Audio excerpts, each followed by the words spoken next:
Namaste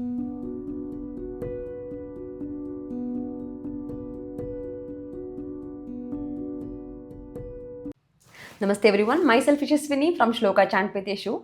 In this video, we will be looking into a few of the verses from Lalita Sahasranama, which is especially taken from a Dhyanam verse. I'll be reciting the shloka and also the meaning of this one. Hope this will be useful to you. Let's start learning this from the Lalita Sahasranama Dhyanam. The first verse goes like this. सिन्धूरारुणविग्रहां त्रिनयनां माणिक्यमौलिस्फुरत् तारानायकशेखरां स्मितमुखीमापीनवक्षोरुहाम्.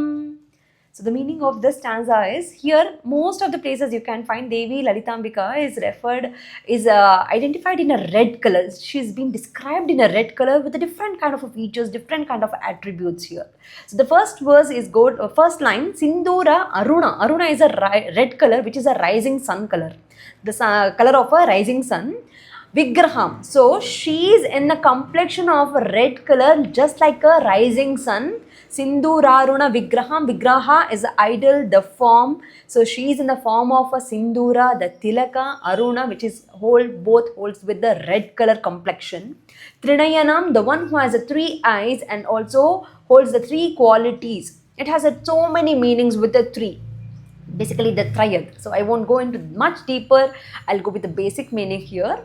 Manikya Maulispurat. Manikya Maulispurat. So she's been adorned with a lot of gems, rubies and everything, and she's shining. She has that radiance on her and it is so beautiful, and again everything is in a red color.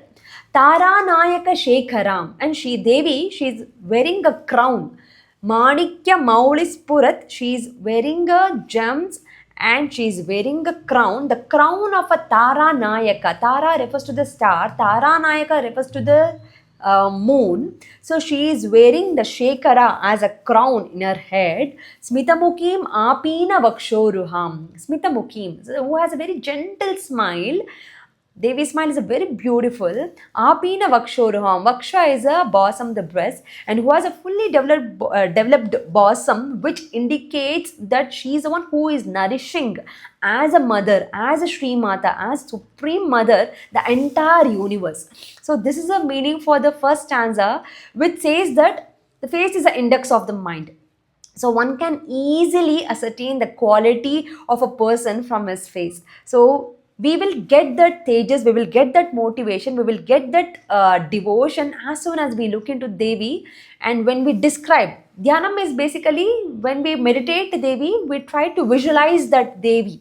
We try to visualize the deity before starting with the Sahasranama. So we want to know how the deity is so that we can put our entire concentration and focus on that one. So that is the major reason why we start with the Dhyanam. So Dhyanam is, I'm starting meditating upon you, Devi.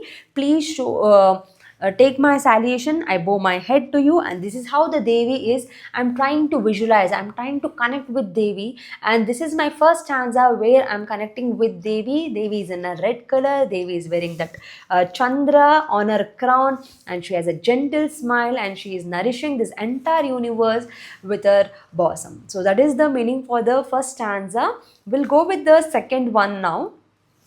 पाणिभ्यामलिपूर्णरत्नचषकां रक्तोत्पलं बिभ्रतीं सौम्यां रत्नघटस्थरक्तचरणां ध्यायेत् परामम्बिकाम्. So here is the meaning for this one. Again, there is a continuation of this, how Devi looks like. So I am meditating on that Devi, Dhyayet Param Ambikam. I am meditating on that Param Ambika, that Para, the Ambika, the ultimate Supreme Brahman, that Ambika, that mother. How is she? She is the one. Panibhyam Alipurna Ratna Shashakam. So she is holding in her hands, she has a very beautiful arms. We have a beautiful explanation that goes on. How is the Devi's finger, how is Devi's toes, eyes, everything. We have explanation for that one. So she is holding in her hand, Pani is a vessel, Alipurna Ratna Chashakam, which is filled with the intoxicated drink like nectar, and that vessel is Ratna Chashakam. It is studded with all kind of gems. Okay, and Raktotpala Bibratim. So again, she's holding the cup which is made up of that rubies and all those things, which is filled with that intoxicated drink, or it is called as a honey. And so every bees are they're flying around that vessel, and she holds in another hand the red color flower, Raktotpala Bibratim, Saumyam Ratnagatastha Raktacharanam. So Saumyam, she is very calm, very peaceful, Saumyam, and she is very beautiful. Ratnagatastha, the pot is consisting of all kind of gems and rubies, I told you. Rakta Charanam, Charana is a feet. So her feet is in a red color, which is compared with the Rakta. I'm sorry for the background noise. Rakta is in a red color, which is a blood. So her foot is in a red color. She's placing her colored foot on the pot. Dhyayet Paramambikam. I am meditating on this Devi. That is the meaning for the stanza. So I'll repeat once again. Panibhyamalipoorna ratna chashakam raktotpala vibratim Saumyam ratnagatastha rakta charanam dhyayet paramambikam. So these are the simple meaning, the basic meaning of. I've chosen the 2 verses from a Dhyanam. Dhyanam still continues with many more verses. I hope this was comfortable for you. If you find any mistakes, please apologize for those mistakes, and please do let me know so that I can correct myself. And thank you so much. Namaskara. See you in the one more video. Namaste.